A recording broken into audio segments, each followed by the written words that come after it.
It's actually the last paper session for NIME.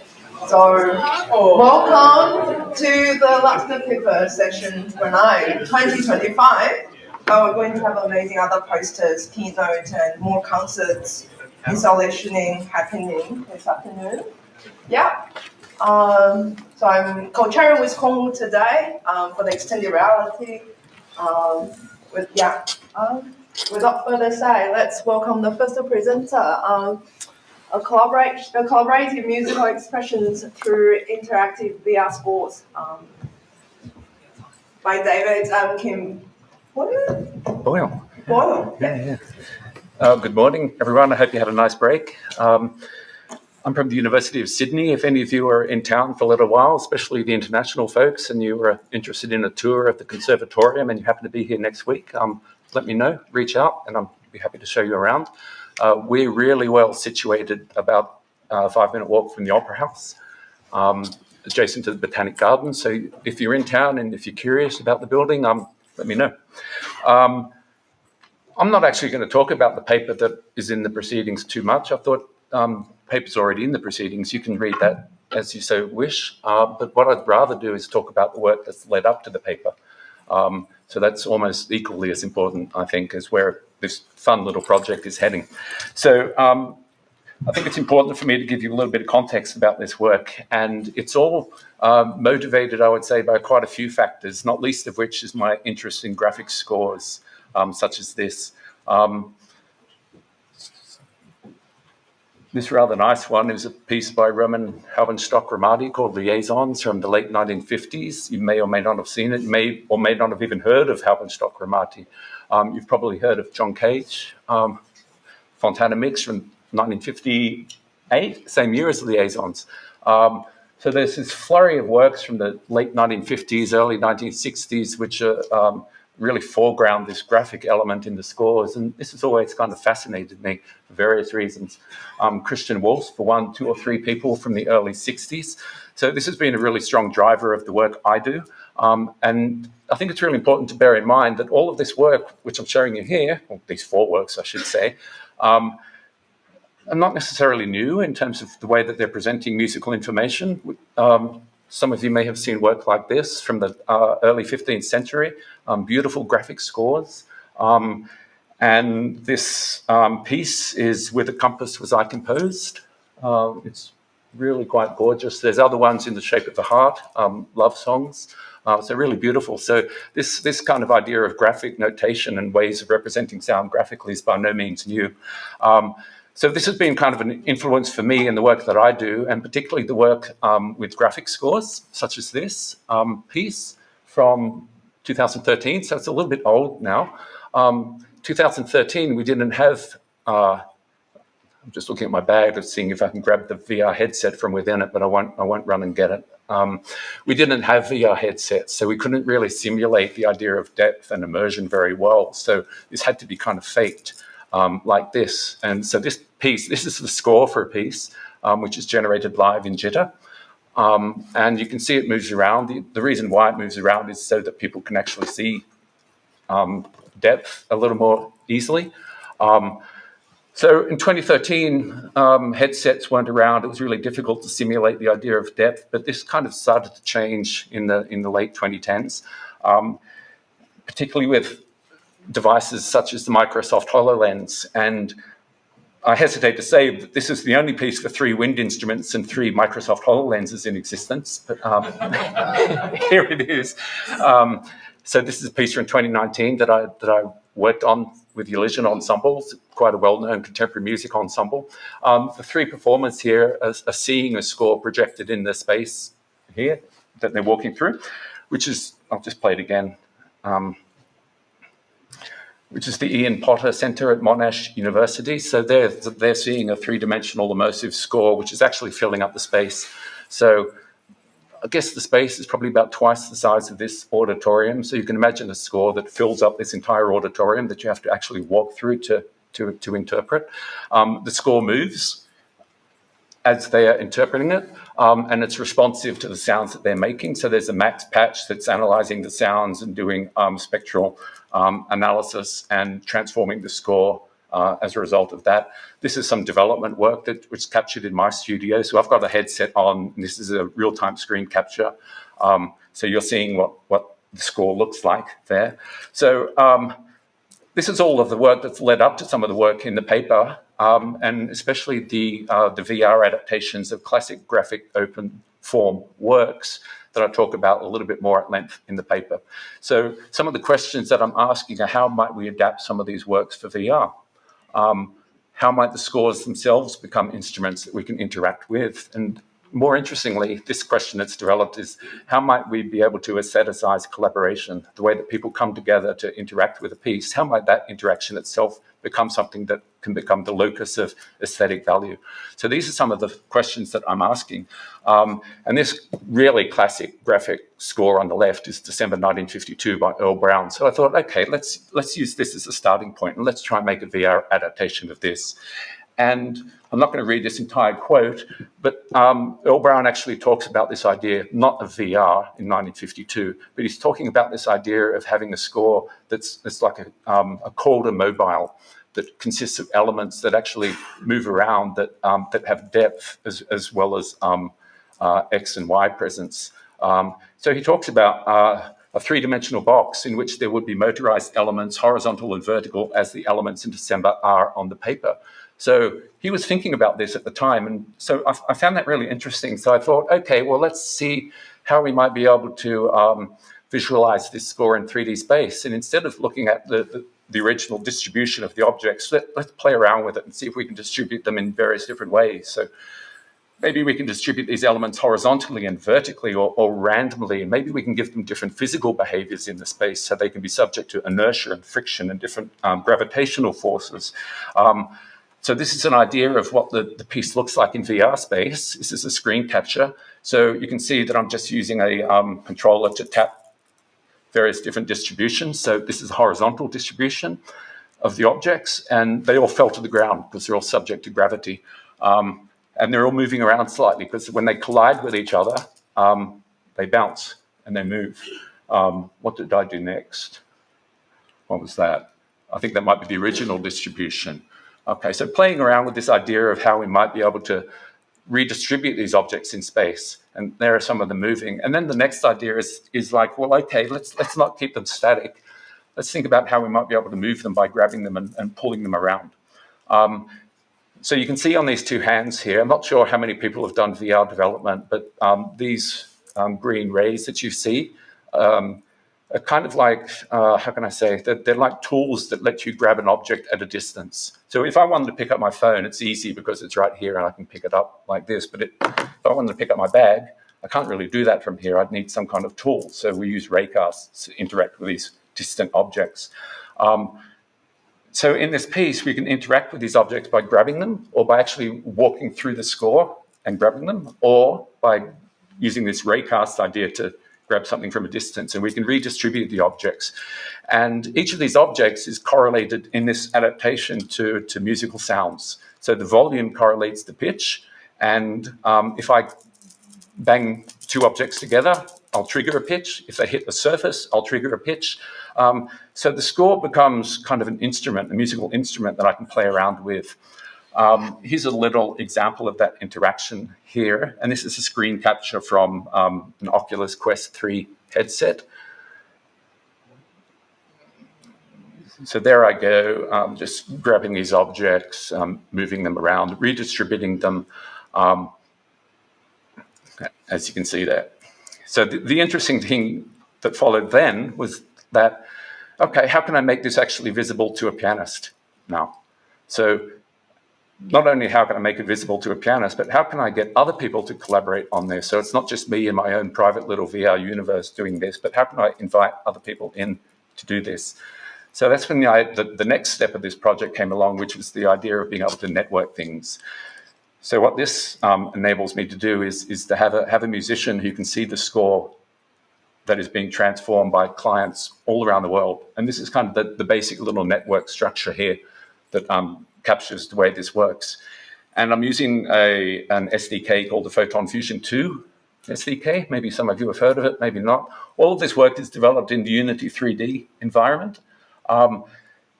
And I can really recommend the technical development team at Photon Fusion 2, I guess, because I was finding lots of unique little challenges along the way, and they were really responsive to what I was doing and really helpful. So I would be emailing the chaps in Switzerland, and they would be excited about what I was trying to do and giving me solutions. So it was great. So this is basically the performance model of the piece that I've been working towards. I have a performer that sees a VR score, which is being manipulated by people all around the world. And they are hearing the manipulations as objects might collide.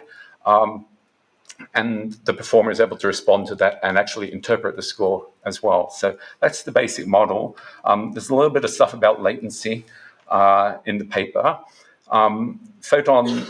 The Photon Fusion toolkit has some nice metrics for measuring latency. So obviously, depending on the number of clients that you've got connected to the application, which in my case was hosted in Singapore, the faster or slower the network traffic might be, and the less latency you'll experience. With works like this, of course, timing is not really critical.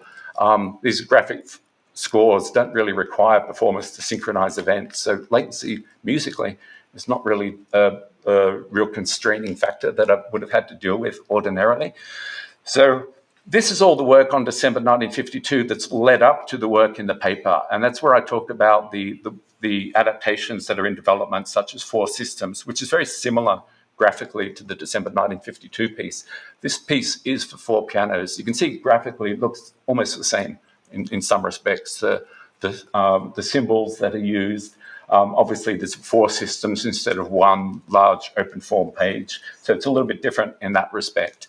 What makes this a little bit different is that I can use a an Oculus Quest 3 headset as if it's an augmented reality device. So this was quite a new affordance which was made possible late last year. So instead of being immersed in a little world, you can use the front-facing cameras on it to remain in touch with the world. So the pianist can have a headset on, see their instrument in color, and that might sound like a little trivial observation, but a year ago, all that you had was grayscale imagery coming through, so it was next to useless as an AR device. But nevertheless, the Quest 3 lets you get color imagery from outside the world and to see virtually created objects projected onto that. So this is the score for 4 Systems projected onto the surface of the piano. And this score moves around as people in Europe or the States or wherever happen to transform it. So that's the idea for that piece. There's more information in the paper. The piece after that I've been looking at is something called Jasper by Christian Wolff. This is quite a late work, 1991. And this is a piece for double bass and viola. So it's a bit of an unusual instrumentation. And this is the 3rd movement. The first 2 movements and the final movement use common practice notation. So there's nothing really unusual there. But this movement has this graphic element to it, which is really quite distinctive. And so I was thinking, how can I adapt that for VR? What might be a way to do that? And VR, one of the key things, obviously, is that you're immersed in the world. So instead of looking at a flat surface, how about we wrap this around the instrumentalist so that when they move around like this, they can see the score all around them. So that was the thought behind this.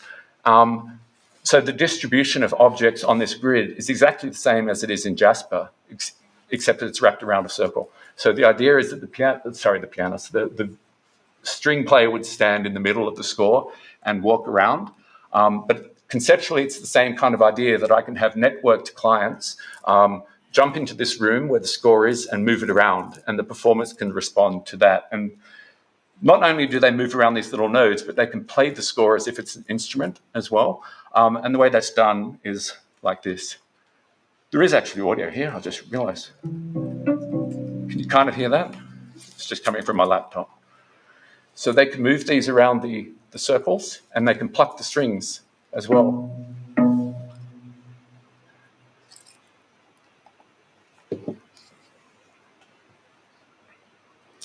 The plucking of the strings, the pitch that you hear is dependent on the length of the string. So the longer that string or arc between 2 nodes is, the lower the pitch will be. The shorter it is, the higher the pitch will be. So you can pluck this like this strange harp. So as I'm playing this, I can just move around and pluck it and move it like this. I've only got a few minutes left, but I do really want to switch into Unity quickly to show you how this looks in Unity. But before I do that, I'll just quickly just throw up that slide, which is this piece from 1962 by Takemitsu, which is one of the current pieces in development. So I'm working on this. There's more information on that in the paper. I've only got a couple of minutes left, so I'm just going to show you this quickly because it might be of interest.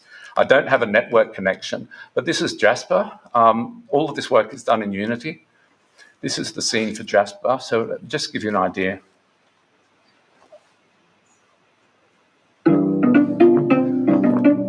Okay, so you're hearing a lot of strings, and the reason you're hearing strings is because things are colliding. And so the strings are actually being plucked by other objects. If I go into the scene view and we look in, there it is there. Okay. And there's a little panel here that we can use to choose which system we have. On the original score, there are 3 systems, so these can be chosen here. That's the score itself. If you were quick, you might have seen this. Let me stop and start again quickly.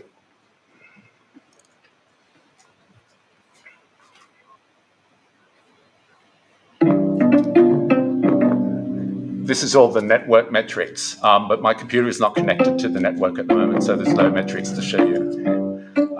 So this is really helpful, though, when I've got clients connected to the score and I can see what the network traffic's like.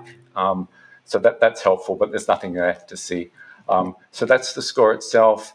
There's a lot more information in the paper if you're interested. I've just burnt through a whole lot of information and I want to leave some time for questions. So I'm going to stop it right there and take a couple if you have any. Oh, that was timely.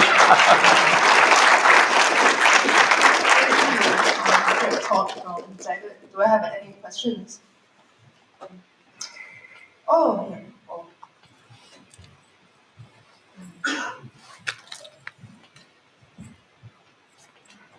Thanks for the fascinating talk and beautiful sounds. I'm not familiar with the earlier John Cage scores and so forth, but a musical score has a representation of time. What's your default representation of time in the sorts of scores that you and your other collaborators are writing? Yeah, so I mean, the scores that I've shown you have a very unique perspective on time. They're not linear necessarily, and these are the ones that I'm particularly attracted to. There's no clear starting point. There's no clear ending point. Often there's no clear indication of how long things take. So this is something that I'm really interested in, but it has unique challenges as well. You don't know when things start. You don't know how you might synchronize events. So yeah, it's a question that I can't address in a 30-word answer. So I'm aware of it, and it's just one of the attractive things of this work that I'm enjoying working with.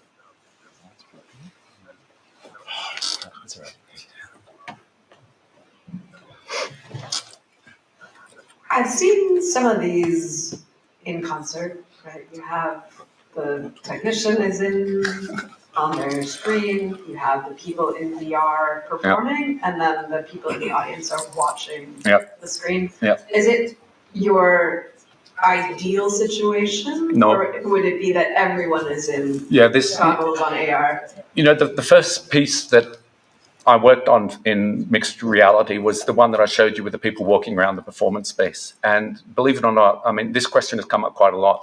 And it's something I never even thought about. You know, what's the audience experience of that like? And a lot of the audience members were a little bit disconcerted because they had no idea what the performers were doing.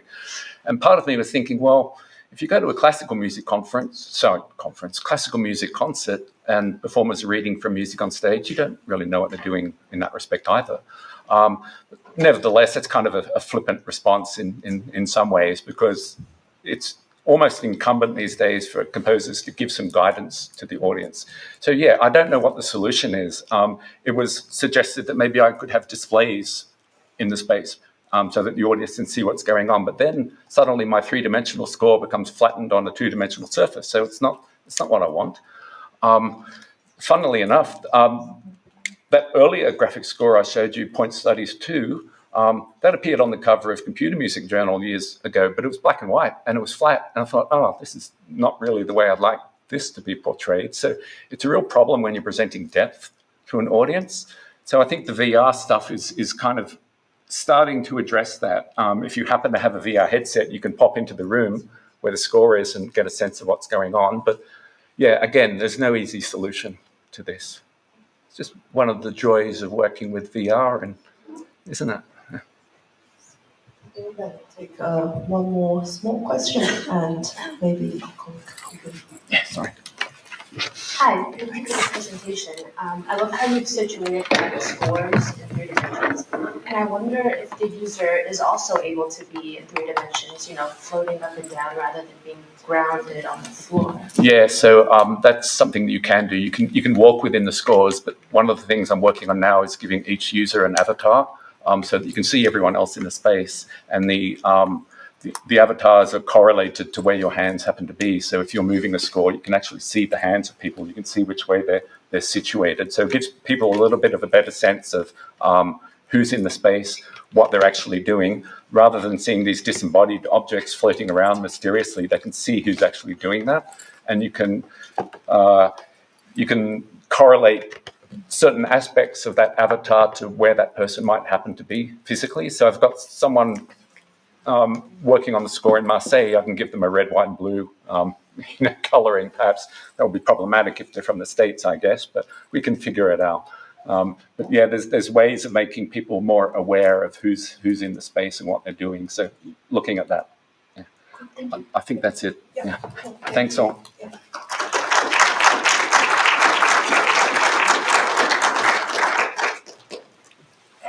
I need your laptop.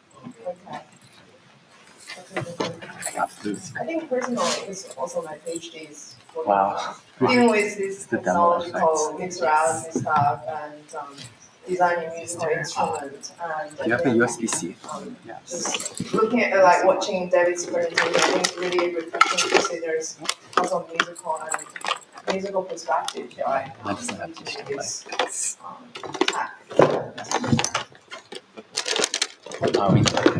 HDMI to USB-C. Yeah, put another one outside.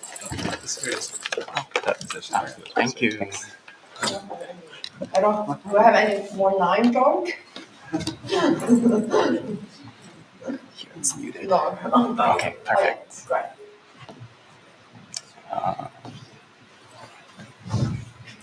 Oh, Cool. okay, we're good. The next presenter, Kunwoo, and his presentation, SVOrk, Stanford Virtual Reality Orchestra. Okay. Hello, everybody. Today I would like to chronicle the design of Stanford Virtual Reality Orchestra called SVOrk. It's conceived at Karma, Center for Computer Research in Music and Acoustics at Stanford University.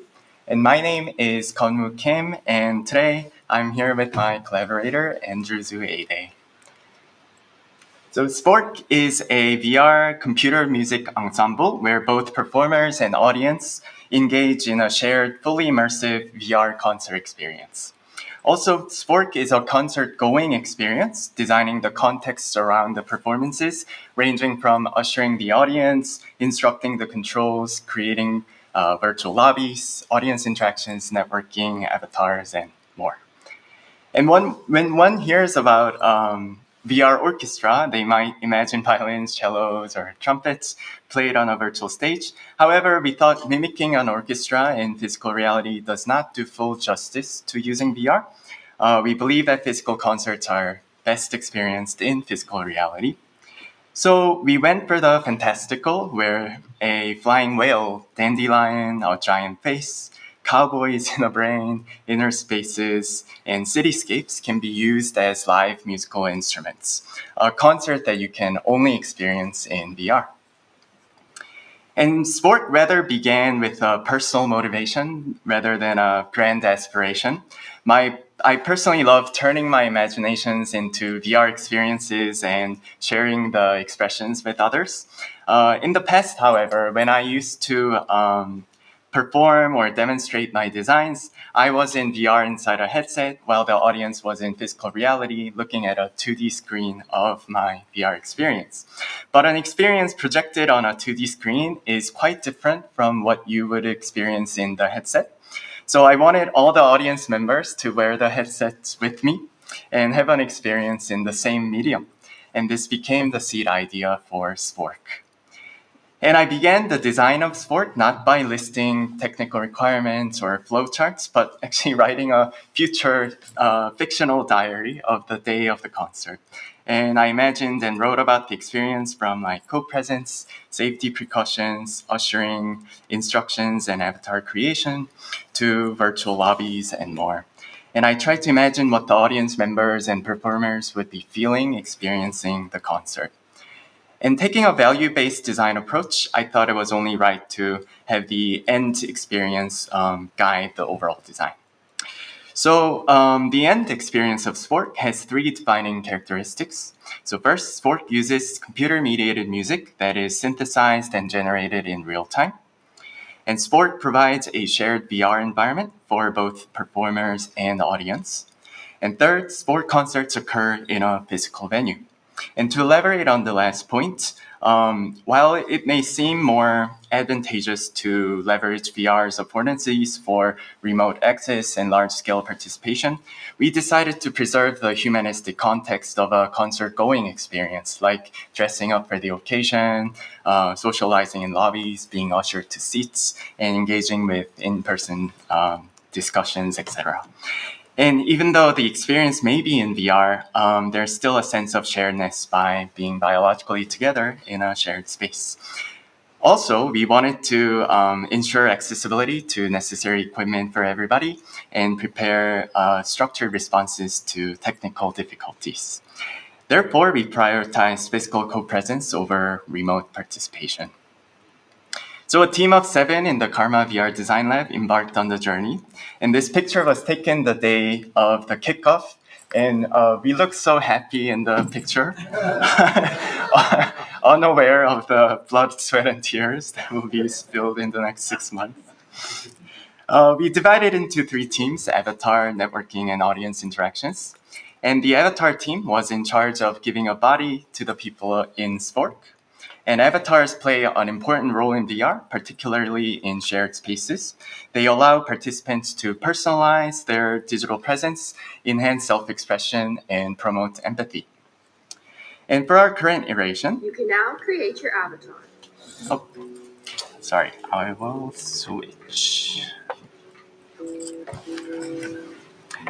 We chose to go with this neutral humanoid form with some customizable options for 2 reasons. One, we wanted to mitigate any potential socio-cultural biases that could result from the form of the avatar.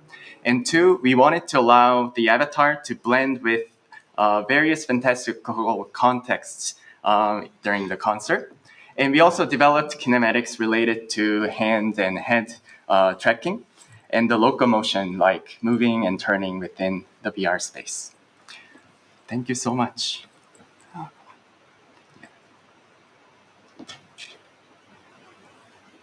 You're welcome. Oh. Great. Okay, I think I hear it in the speakers. You can now create your Perfect. So next, SVOrk required a method to synchronize graphics, audio, and concert stage across all devices through networking. And using Tunity, Chuck music programming language in the Unity game engine, we developed SVOrk Netcode, a custom networking solution tailored to the design requirements of the VR orchestra, focusing on specificity more than abstraction. And all network messages are relayed by the server using OSC messages, and no raw audio are transmitted. Instead, because audio is being synthesized on each machine in real time, we network only the high-level synthesis parameters and timing events. And lastly, we crafted VR audience interactions and the context around them. And the context revolves around the following concert flow. So first, the audience enters the venue, the physical venue, and takes time to adjust the headset and orientation. And after a brief welcoming remark and safety precautions, we ask everyone to wear their headset and enter a tutorial space called the private waiting room. And then followed by a virtual lobby called the public waiting room, and experience our musical works. Then the audience exits VR, followed by a 10-minute Q&A discussion, and we also requested an optional anonymous survey of the concert. So based on this concert flow, the audience needs 1, methods to react to performances, 2, instructions on how to navigate through controls, and 3, social context for interactions. And in VR, clapping after a performance does not easily translate, as the participants are holding their controllers, while visually and sonically isolated by their HMD and headphones. Therefore, we provided a new form of an applause, like conjuring petals around their bodies or shooting stars at the performers, and we hope this enhances audience engagement and participation. Next, we made a set of user interfaces designed to accommodate people with no prior experience in VR. And to provide a series of instructions on the controls, we created a virtual tutorial space called the private waiting room. Welcome to the Stanford VR Orchestra. And through verbal narrations, text directions, and graphical animations, how you look, press confirm using the trigger button. The audience learns how to customize their own avatar, using your left joystick, and snap turn using your right joystick. How to move around the space, and how to adjust system settings such as volume, move speed, and turn angles. After the private waiting room, the audience gathers in a space called the public waiting room. And here the audience can see, oh, it's another crash. But in the, okay, Andrew, could you help me? Yeah, but sorry. The technical difficulties are kind of my trauma from SVOrk experiences, but I got rather more reserved about it. So please bear with me. But the public waiting room is a virtual lobby where the audience meets after finishing their tutorials in the private waiting room. And the space is 3D modeled after the physical venue. And so it acts as a transitional space between physical and virtual reality. So, and thank you, Andrew. Okay, let's continue. Sorry about that. Okay, whoops. Okay. Give it a second. Yeah. Okay, so this is what the public waiting room looks like. And these are all individual people in their avatar forms. Okay, so with the development of avatar, networking, and audience interactions, we designed a functional infrastructure for the concert. And with this, each of the team member created a musical experience on a topic they wanted to personally express and perform. On June 1st and 2nd, 2024, we delivered 5 series of concerts to about 60 audience members. And here are the snippets of the pieces performed in the concert. Karma Dreams by Wang. If Karma, our research center, were to dream, what would it dream of? Was God's inspirational question. It would dream of its people, was his answer.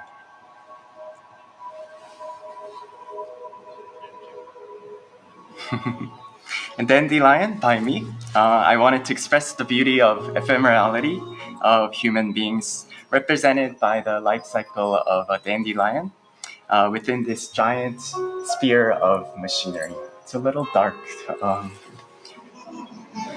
Okay, next, Fragment Itself by Yikai. This piece expresses how modern people are inundated with information and how this influx shapes our emotions.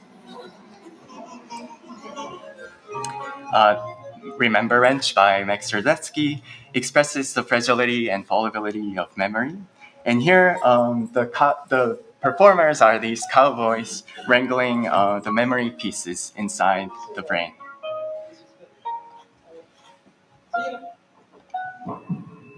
Next, Assertion by Marise provides a room to reflect about mental health, wellness, and medication moments that are typically hidden from others.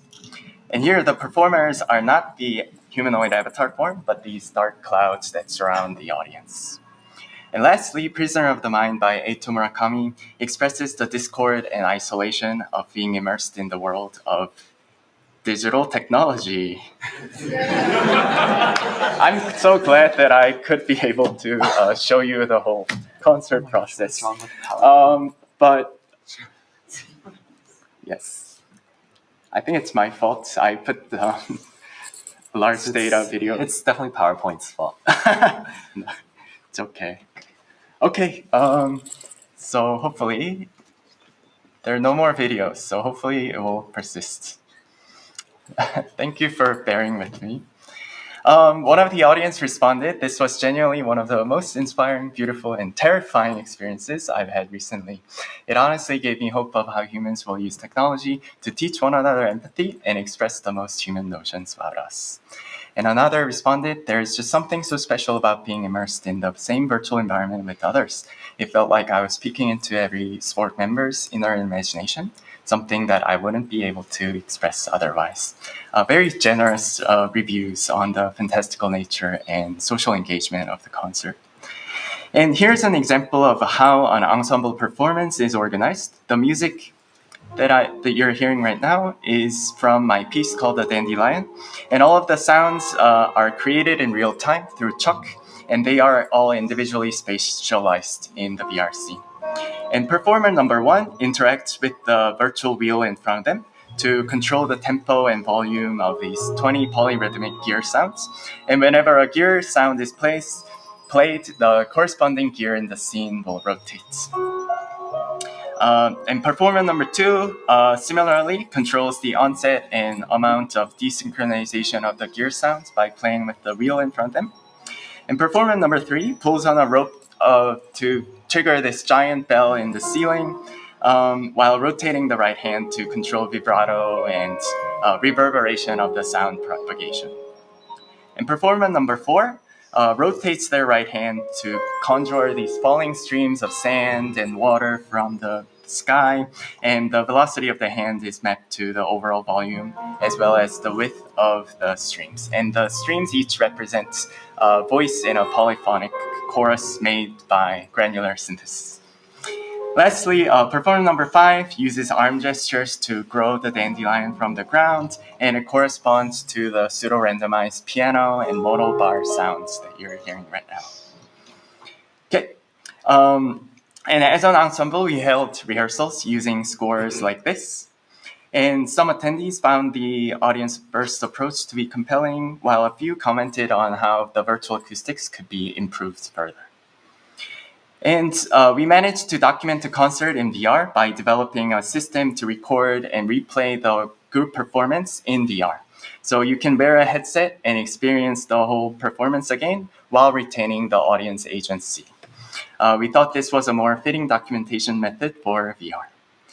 And lastly, SVOrk Toolkit is to be released as an open source software in the Unity Asset Store, providing a plug-and-play framework that integrates SVOrk's avatar, networking, and programmable music capabilities. And we hope this serves as an accessible, humanistic tool that other people can use to host many different kinds of imaginations and social contexts in VR. And as a conclusion, we hope to put forth a new paradigm for group-based computer music composition, instrument design, and live performances. And in evolving SVOrk, we hope to further explore the creative and expressive potential of the VR technology. And I would like to thank Stanford Accelerator for Learning for making this project possible. And thank you everyone for listening.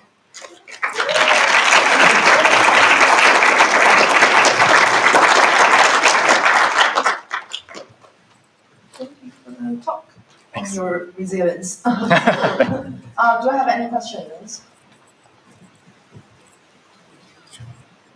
Yeah, one.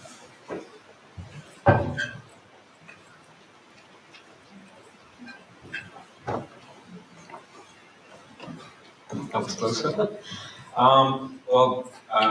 It's a bit of a naive question perhaps, but what are the possibilities of, like, let's say, there's like VR chat, right? Which is made in Unity. What would be the possibility to, like, port this kind of experience within that, and have the avatar stuff handled by VR chat? Yeah, I don't know how to do that, but I think it will be interesting. So there are concerts in the VR chat, but most of the performances are done in physical reality, and the audio is relayed to virtual. But in here, we try to use like computer coded programmable audio to be driving the graphics and interactions. So we really hope that this kind of computer mediated music aspect can be ported into a platform with a larger audience like VR chat, so many more people can experience computer music. Thank you.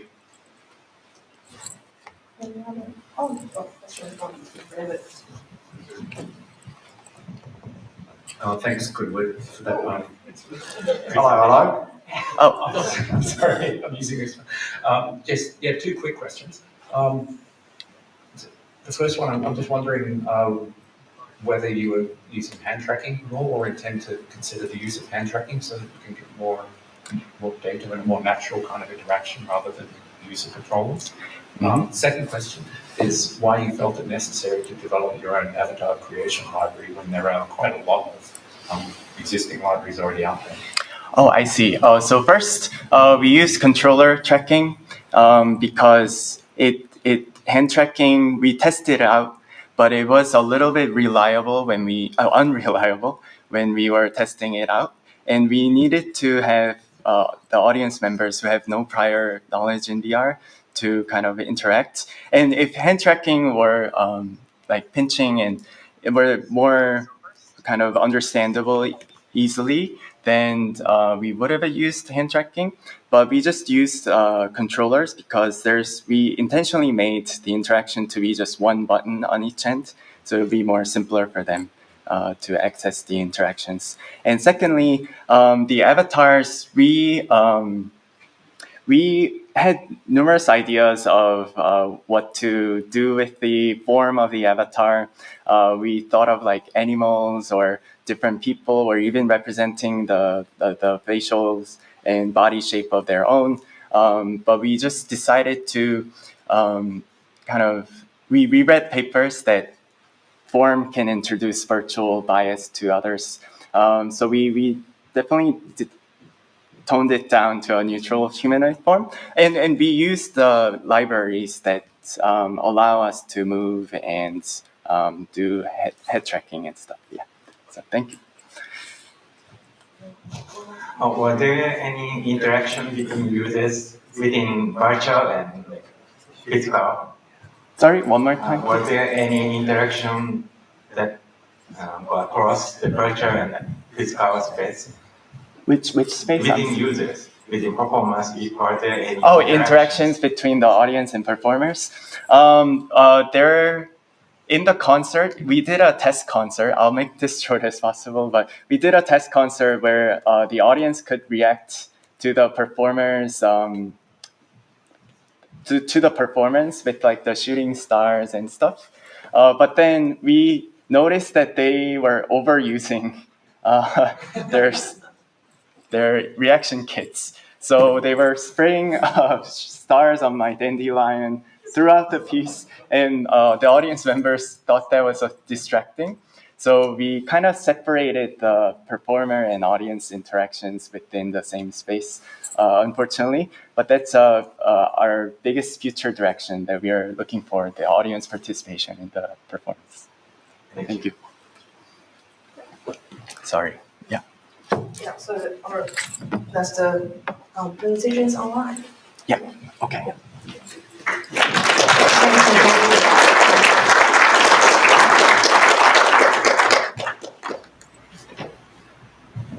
Oh, Hyunkyung, if you want to start, you can start right away. Please welcome Hyunkyung in AR Matchmaking, the Compatibility of Musical Instruments with an AR interface.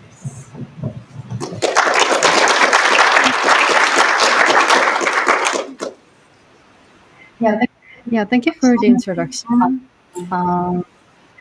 And hopefully the audio is okay. So I'm Hyunkyung Shin, and I'm My advisor is Dr. Von Kohler, and today I'll be presenting the AR matchmaking study, which explored the compatibility of an AR interface with 12 different instruments. And why AR? So as both a performer and a researcher, I was particularly curious about AR because of its potential to integrate digital and physical realities. And to explore this, I focused on hybrid interaction, which offers new opportunities to enhance the creativity and musical expression of physical instruments. So I first developed AR Cube, an AR interface for hybrid interaction. The cube represents space and provides an easy-to-manipulate environment, allowing users to control spatialization and sound effects through gestures using 4 virtual objects. So as you can see in the video, users can easily manipulate the cube and object with grab and pinch gestures. So from there were 3 different projects, and these are kind of like a background of this study. So there was first a usability experiment and an AR performance for creative exploration, and this AR matchmaking study. So these were related to AR interfaces and were also my master's projects. Yeah, so I will now briefly show a video of 2 cubes, an AR performance that explores the creative potential of AR interface, which is called like AR Cube. So in this video, you can hear a contrabass player, actually it's me, uses the like blue objects to create sound layers.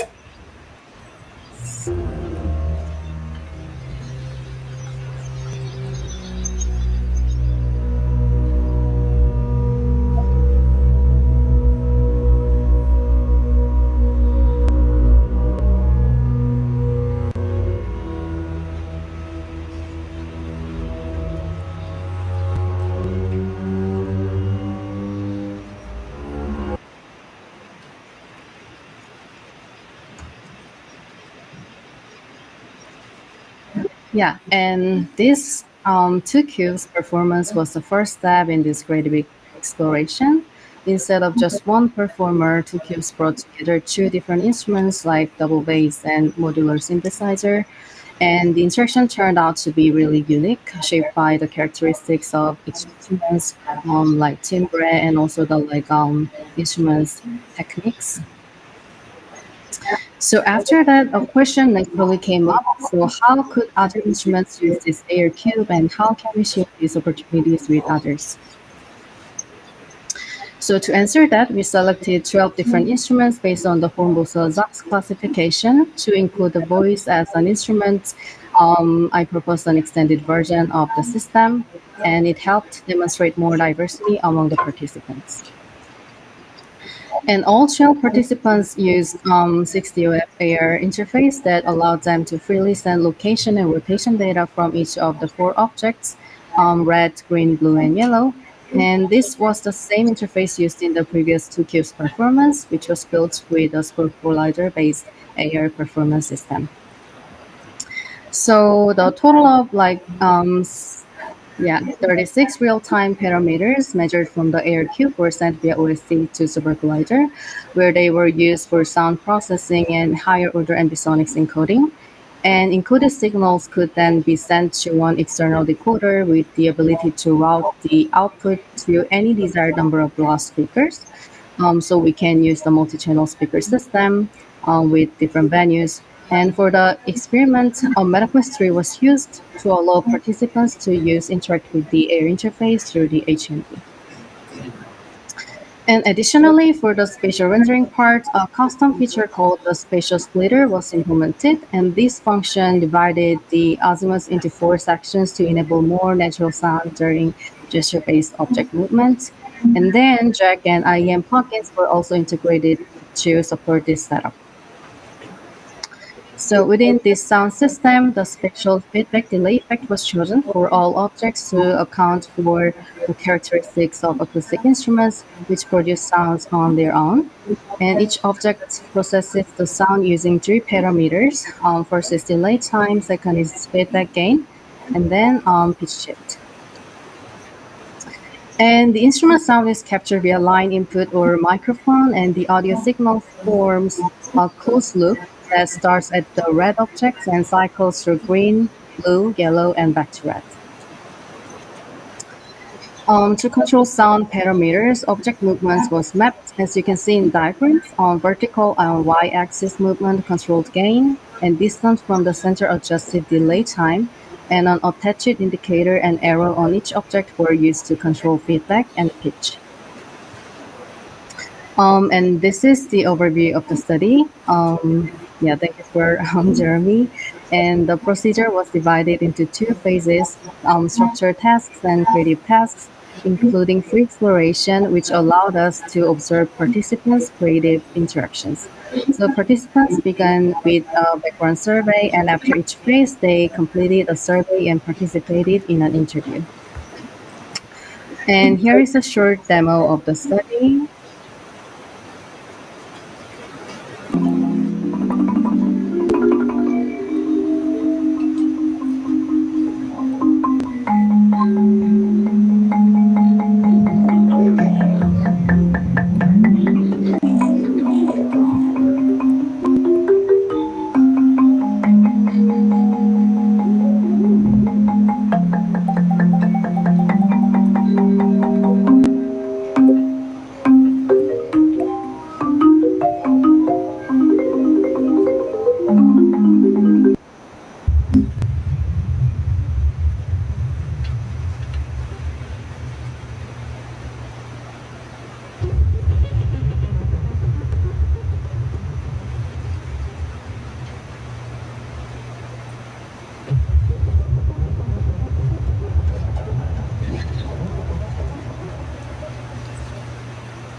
So that was the experiment, and the results of the experiment were categorized into 5 themes, ranging from cube placement to sound effects.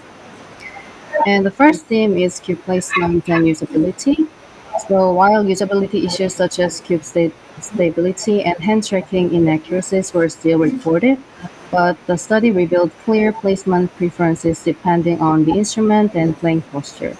So this table shows how playing posture influences cue placement. So first is like a fixed hand position, including piano and marimba. And they were like preferred near playing area to place the cue.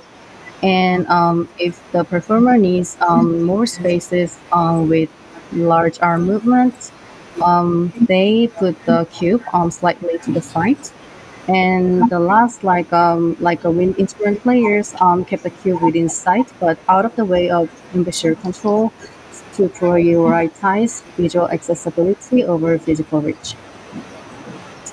And for the interaction challenges, 6 out of 12 participants reported conflicts between traditional techniques and hand-based interaction, since most instruments require both hands to manipulate the cube during performance was often disruptive.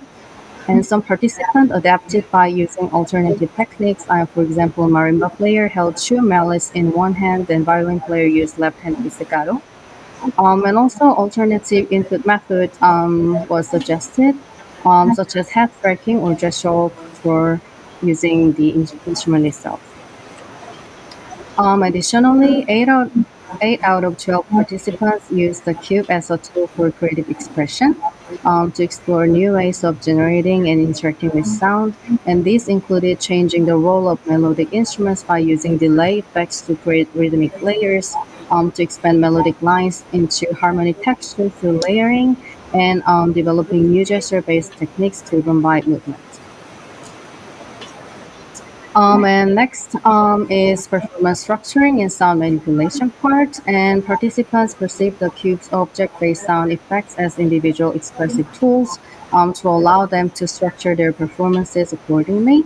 And they were also able to identify effective sound transformations at specific positions or gestures while manipulating the objects. And some participants developed ways to memorize or record these interactions. And actually, we get the papers during their creative performance, and then they kind of blend with this notation. And this is kind of like one of the examples of the participants, and they can use the cube as their grid, and then they place this kind of object inside to remember their sound, and they were kind of connect that place with the object colors. And finally, the audio and spatial effects enable the development of new expressive techniques through the use of AR cube. So participants were able to intuitively understand and actively engage with the 3D space, particularly by responding to gesture, movement, and speed. And here are the 6 main usability challenges shared across instruments related to head usage, gesture misreading, movement limitations, hearing clarity, cube stability, and lack of feedback. Also from the study, we identified key challenges, suggestions, and AR interaction patterns specific to each of the 12 instruments. And these details are present in tables in the paper, so they can be helpful if you're looking for results on specific instruments. And it was also meaningful to see how differences in timbre and physical constraints across instruments became unique features when making music through the AR interface. And that's it. So there are several aspects that this paper couldn't fully cover, or that were explored but not included in detail, such as the participants' approaches to notation or the potential for broader use in improvisational context. So I think AirCube is still a prototype, but I believe it can serve as a starting point for future research and experimentation. Thank you.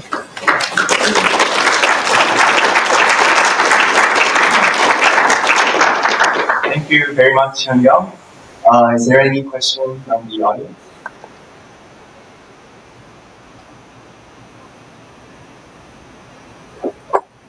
I can ask a question to you first.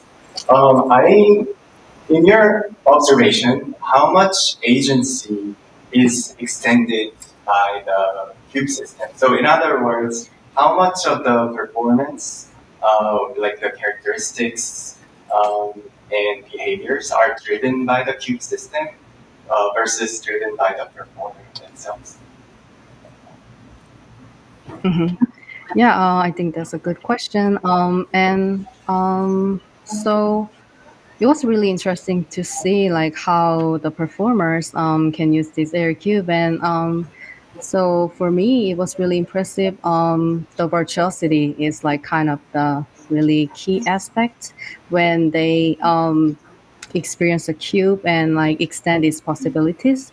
So it can be either way. So if the performer is really virtuosic and they really know how it is, and they are really familiar with experimental music, there's more possibility definitely. But at the same time, even they're not lack of experiences or less experience with the experimental things, they considered cube as another instrument and another possibility, and they can plan from there. So I think cube can be also a new suggestion for the new expression of sound, including the specialization inside of the cube.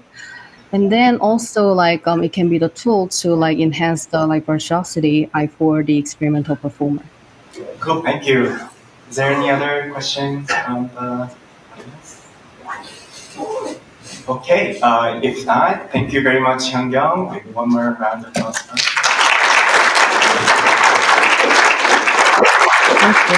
So, next presenter is, we have Fumihira and Andrew Johnston on physical music albums in the digital era, exploring experiential value through the integration of AR.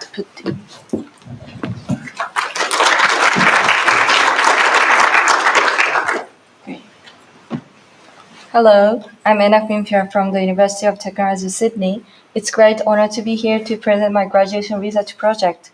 I would like to acknowledge the guardian of people in the Arula Nation, the traditional custodians of the land on which we are meeting today. I pay my respect to their elders past and present and extend the respect to all Aboriginal and Torres Strait Island peoples. Before I begin, I would like to briefly share my background. 2 years ago, I came to Sydney from Japan to study a Master of Interaction Design. My undergraduate degree was in Cultural Studies, so this project combines cultural insights with the design I gained through my master's.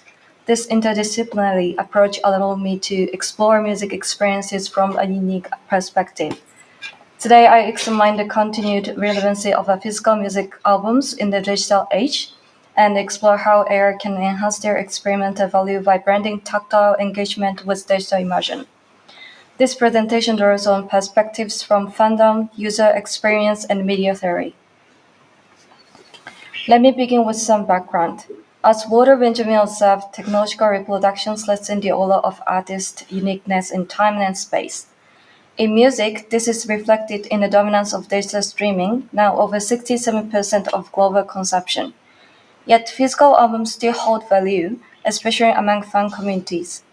In 2023, 19 of the top 20 best-selling physical albums were by K-pop artists, with Taylor Swift as the only exception, showing that fandom can sustain physical formats. This isn't unique to K-pop. The vinyl revival also signals a desire for tangible, ritual-based experiences. Actions like unboxing or browsing a lyrics cast, which are often referred to as supplemental materials, foster deeper engagement and lasting memories. In contrast, digital formats often lack these sensory depths, what Benjamin described as the loss of aura. Meanwhile, AR is increasing use in music, including the physical albums, but many current uses are promotional with little focus on the user experience. While AR at NIME is often used in performance or compositions, this study focuses on the listener and how AR can deepen user engagement through the media of physical albums. Given this context, two key questions guided this study. What causes the experimental gap between physical and digital albums, especially in emotional engagement and memory? And can AR integration enhance physical albums by ritualistic experience to promote revisitation?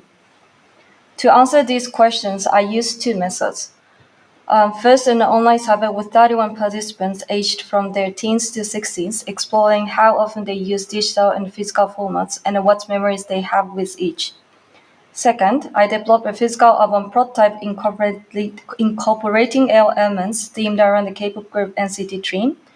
Due to time constraints, I selected participants who were familiar with physical albums, especially K-pop fans, based on research sales data, in order to quickly gather relevant user feedback. They participated in a user test comparing this prototype with the Savage existing AR integrated album by a spot that received an IF Design Award for its UX design. The online survey revealed several key findings. As expected, over 80% of participants used the digital music daily, while physical albums were used less often to listen music. Interestingly, physical albums had a higher revisitation rate, even among those who hadn't bought one recently. Many still return to them to engage with physical album materials like booklets or cover art. Memorable experiences fell into two categories. Physical albums prompted action-based memories like unboxing with a friend, while digital albums were mostly associated with convenience or recommendations. Notably, 8 participants had no memorable digital experiences, and one even mentioned a negative one. Next, I'd like to introduce the prototype and summarize the user testing results. The prototype album titled Chapter 7 replaced the traditional CD with the NFC-enabled key. This symbolic key represents how music unlocks shared memories between fans and artists. It was packaged in a treasure box-style case, reinforcing the narrative and emotional experience of discovery. To complement the physical component, I developed an AR app called Dream Connect, which acted as a bridge between the physical and digital. The app features a paper-textured interface and icons based on real objects to maintain material familiarity. Due to time constraint, we used the markup-based versions of the treasure box for testing, and mockups were used to simulate lyric cards and photo cards. The prototype offers 3 main AR features. First, users could scan the inside of the album box to trigger floating animations and music videos linked to the selected song. Second, the AR Live features allow users to scan a ticket card to watch a virtual concert. In multiplayer mode, fans could enjoy the concert simultaneously from different locations, enhancing a shared sense of presence. Lastly, an AR photo features let users to take pictures with virtual figures of the artist, with or without a marker, tapping into fan culture around collection and interaction. These features were designed to enhance immersion, emotional connections, and a desire to share the experiences. In post-test interviews, participants responded positively to both the prototype and the existing AR album. However, the prototype was rated higher in several areas. All participants appreciated the seamless integration of visual and audio. 3 participants highlighted the multiplayer concert experience especially as a reason they would want to revisit the AR. The app interface was also praised for being simple and intuitive. Several users said they could navigate it confidently without help. The icon-only home screen was noted for its clean, accessible feel. Sharing was another key point. Many participants said they found the experience more meaningful because it could be shared with others. We made several improvements based on our user feedback. While everyone completed tasks, 2 users were unsure at first, so we added step-by-step prompts to guide interactions. Another suggestion was to make the album more portable. In response, we redesigned the treasure box as a miniature key case to carry alongside the NFC key. Finally, we changed the AR animation behavior. Originally, animation appeared while the device remained still, but in the updated versions, they move off screen and require users to move their phones around the object. This increased the sense of immersion and presence, and it kept users more focused on the AR content. This study revealed that the experiential differences between physical and digital albums are strongly influenced by supplementary materials and ritualistic behaviors, which play a significant role in memory formations and emotional attachment. In particular, sensory engagement and the perceived inconvenience of physical music album interactions may contribute to preserving what Walter Benjamin described as aura. While this study focused on physical albums, it is worth noting that, unlike physical formats, that inconvenience of digital formats is unlikely to enhance experiential value. This suggests that digital music platforms must prioritize comfort and seamless user experience to remain engaging.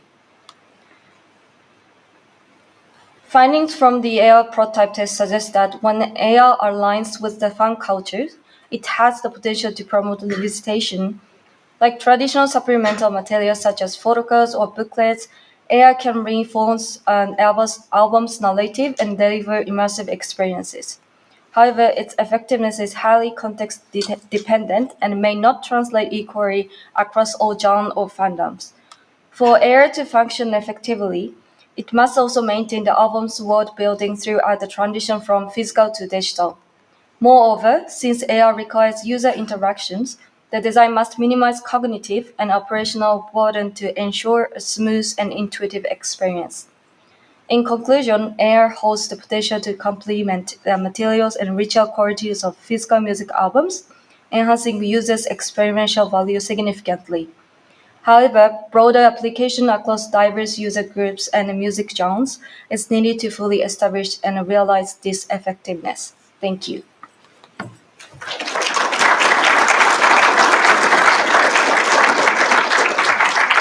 Thank you, Anna. Is there any question from the audience?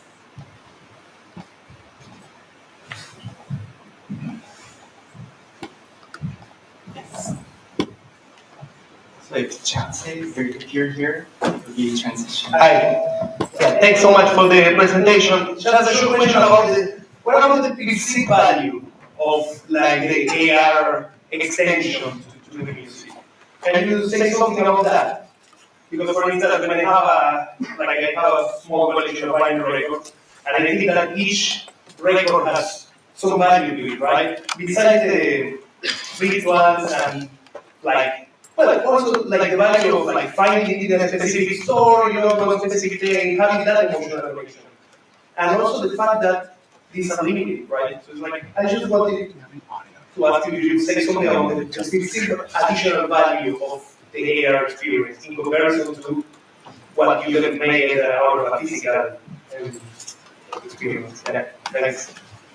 Thank you for your question. So let me double check your questions. So you wanna that your questions means like the how we can like the add the new values by the AR features, except the physical one. It's like the perceived value of the user for that like AR extension that you have. Oh, the value. Right? What do you think about the perceived value? The values for the users by the AR. Yes. Yeah, okay. Yeah. So we were thinking about that as well, and then so this time I used the AR for the like supplemental materials like the booklets or lyric cards to help convey the album's word or concept from the artist. So I would say like the for the users, they could feel like the more immersions by the air, not only the physical things. But we still we not sure like how the users feel if they use only the AR contents without the physical things, because physical albums are pretty key points to the target audience. This time I used the K-pop fandoms, and then we really needed to think about the transition from the physical physical to digital, and then also try to like consistency between these two words. So I would say like the we could give them the new values about like the understanding their favorite artist the word more compared to just using the physical albums. But we still need to like do further research and investigations about this field. Yeah. And what about the multimodal aspect of it? Sorry, what was? What about the multimodal aspect of it? Right? Because I can read it on a screen, for instance, like the lyrics, right? And the same way I can like perceive it on AR, I can read it on the screen. So what about the multimodal part of like vinyl record, that you touch it, that you smell it, you know, that it makes noise when you move it. So that there's also another thing to think about. Anyway, thank you. Thank you. Thanks. Yes. Thank you, Anna.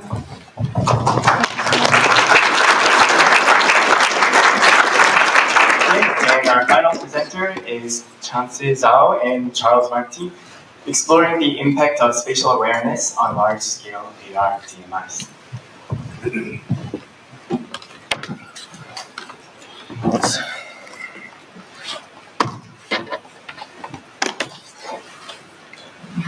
Yeah.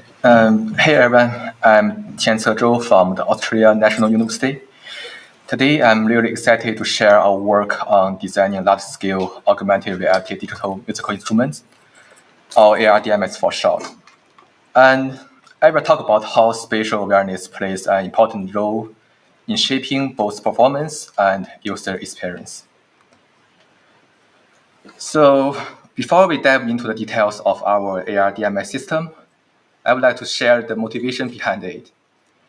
A journey that began as a practical design task, but following the approach of autobiographical design, gradually evolved into something much more personal. So at first, our research group aimed to reconstruct an existing large-scale digital musical instrument in AR environment. These instruments are known for their expressive and immersive qualities.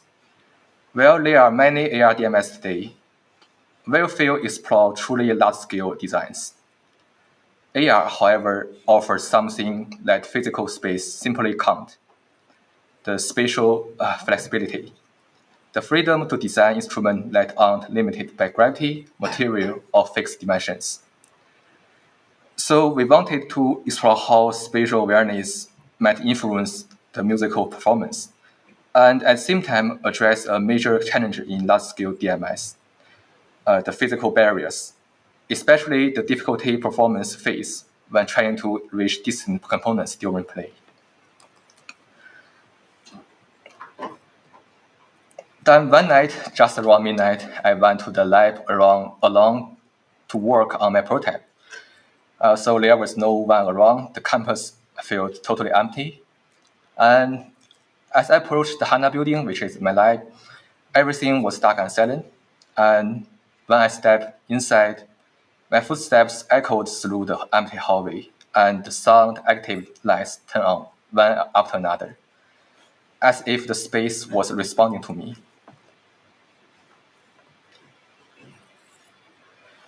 So in that quiet, chilly moment, I didn't feel alone anymore. The building reacted to my presence, and it felt warm, almost like a silent companion. And that made me wonder, could a musical instrument respond like that? Not just be played, but react, form a kind of emotional dialogue with the performer. I remember reading about gaze control and object following features in the HoloLens documentation, and a new idea took shape.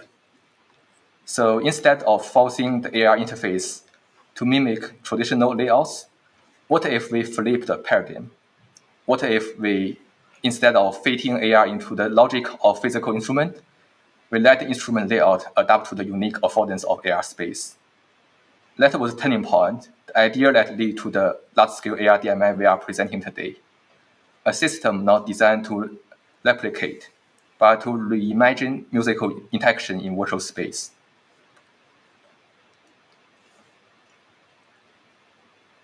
So building on this idea, the AR DMA we design moves beyond traditional touch-based interaction. Of course, you can still touch to trigger sound, but in AR, what you are touching is virtual. So in our system, we call these sound components. When perform active one, it produces sound. And now you may be wondering, what about large scale? Well, this is where things get interesting. This instrument has no fixed layout. So when you launch this DMI, all you see is a menu. So no body, no keyboard, no grid, just a simply starting point.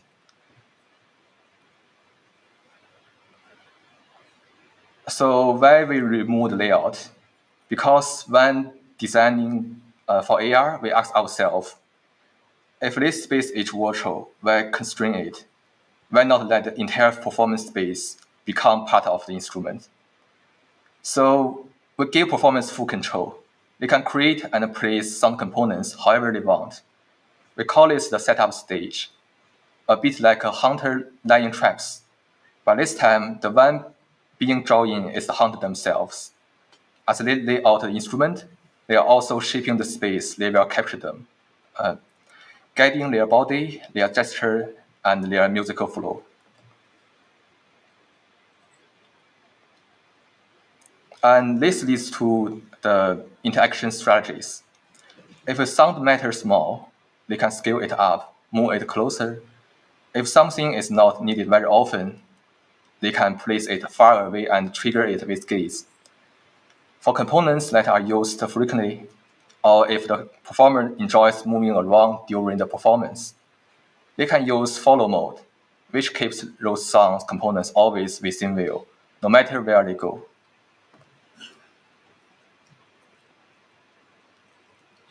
That's why we say it is large scale, but with a twist. The DMI can fill a room or just orbit around the performer. So it's not just large, it's scale adaptive. This approach solves the accessibility issue in physical large-scale DMIs while keeping that immersive feel. And more importantly, it empowers each performance to design the instrument in a way that fits their body, their gesture, and their music.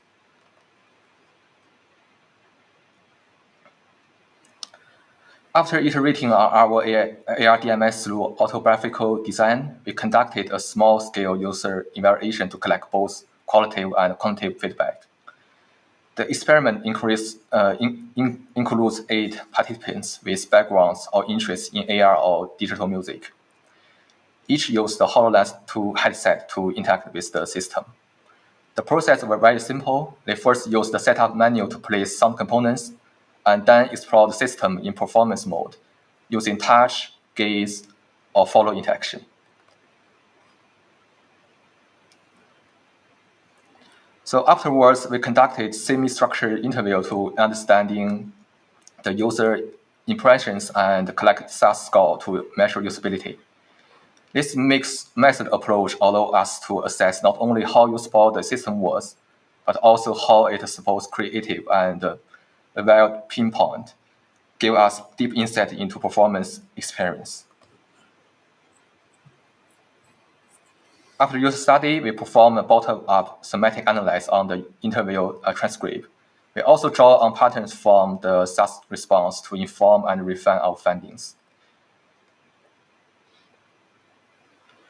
Through this combined approach, we identified 4 final themes that reflect how performers experience the AR DMI. First, many participants describe a strong sense of spatial immersion. The ability to move through their self-created layout made the experience feel physically embodied and engaging. And second, the ability to customize the interface gives the performer a clear sense of ownership and supported creative exploration, making the system feel like an instrument they had personally crafted. Third, interaction methods like gaze control and follow mode were more than functional. Users felt this mode enable a kind of emotional communication with the instrument. And finally, the overall experience was described as intuitive and enjoyable, even for those who had never used AR before, reflecting the system's accessibility and learnability. Together, this themes suggest that our AR DMI not only work technically, but also create a meaningful and expressive connection with the performer.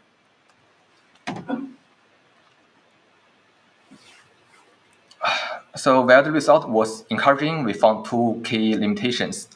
First, gaze mode sometimes cause unintended triggers when participation move too fast. And second, setup phase, while flexible, feels time-consuming to some users. And both limitations highlight areas for future improvement. So what began as a personal realization soon became a shared experience. Several participants told us the layout felt like an extension of their bodies. That was when we realized this was no longer just my story.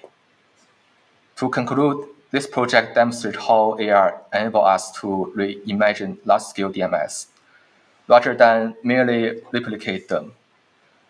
By freeing instruments from fixed physical forms and making space itself interactive, we open up new creative possibilities, where layout adapts the performer, not the other way around. More importantly, the unique affordance of AR introduced entirely new ways for humans to engage with musical instruments. In this space, the instrument does not just sit apart from the performer, it becomes an extension of the body. For example, gaze-based triggering can be seen as an extension of eye-hand coordination, a form of musical gesture that bypasses the hand altogether. This shift frees performers from the physical limitation of their bodies, allows the instrument to respond not only to touch, but to intention, motion, and presence. Yeah, that's all. Thank you.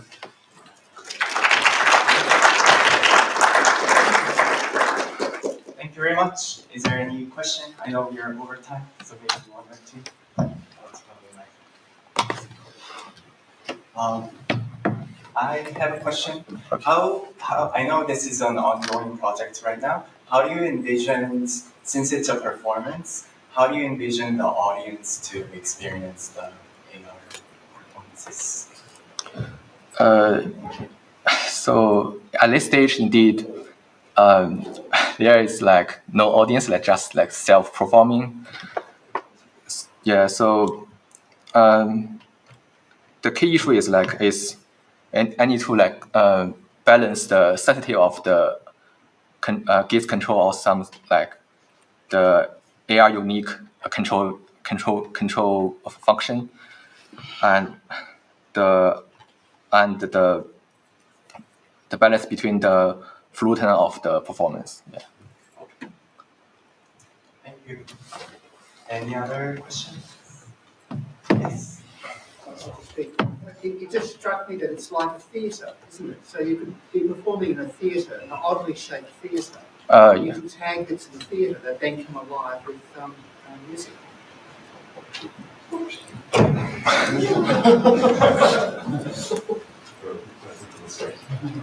I just wondered whether you thought about the parallels between what you're doing in theatre. It just seems to me that what you do is you can imagine a performer in an oddly shaped theatre, and then you tag parts of the theatre. So the theatre itself becomes a musical instrument.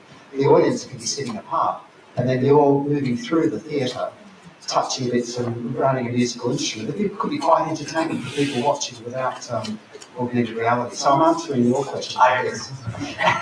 Yeah. Well, thank you.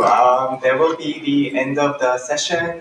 Thank you for NIME organizers to organize the paper sessions all throughout. And have a great lunch.